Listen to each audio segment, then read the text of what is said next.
And welcome back to this training segment here at Short Sale Sync. Today we're going to be covering our brand new checklist email feature.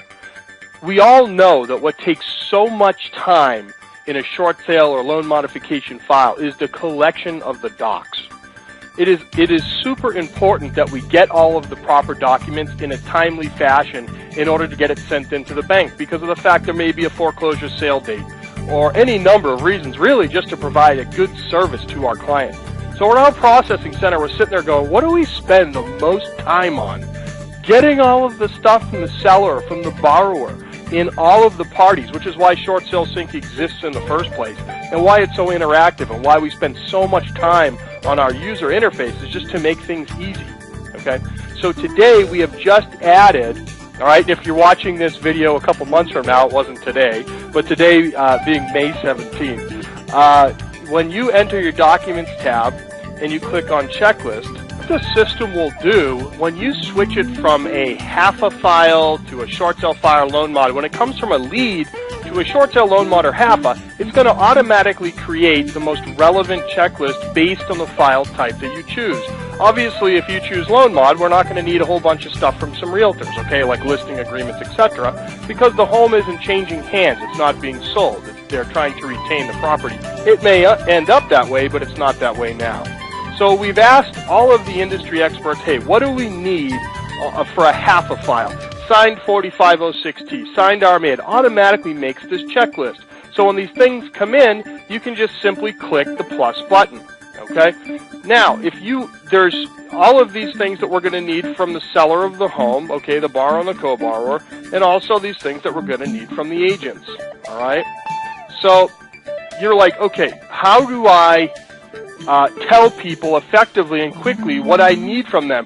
Well, certainly they can log into the system and see their checklist, but we've just come up with this new email feature, or email checklist feature.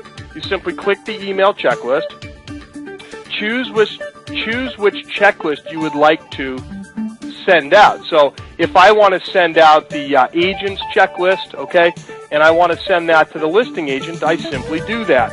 All right, and then if I want to send it to somebody else, I can simply send it to the borrower as well, so they can make sure that their agents are doing what they're supposed to be. Just kidding. All right, so just say, please check this email and upload the items ASAP so we can submit your file to the lender. Thanks, Jason. All right. And so I'll hit send, and now it's going to send out that checklist to those parties. Okay, if you would like to send out if you would like to send the applicant or the borrower a checklist, simply click email checklist. Applicant checklist, it'll automatically default to what one you're in. Okay, and you want to send that off to the borrower.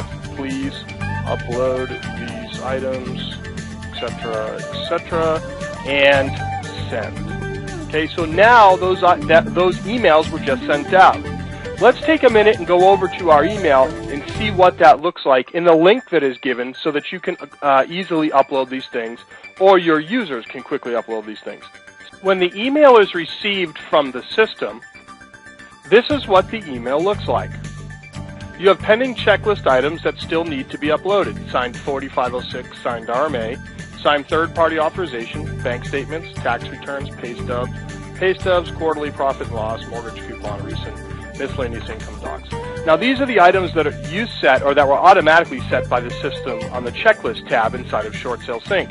Obviously these things can be edited. You can add things, take things away as they come in.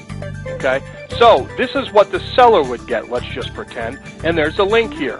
Okay, so if you click the link, you'll be brought right back into the file to the checklist. As you can see, it's an incredible feature that you can set checklist items very easily, then send an email to anybody that you would like inside the system who's a user with access.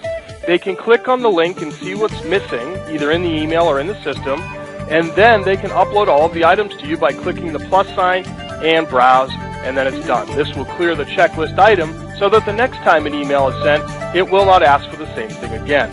You can always add or subtract checklist items to make it much easier. It helps herd the cats of a short sale or a loan modification file. We hope you enjoy our new feature and you're as excited about it as we are. We'll see you on the next training segment.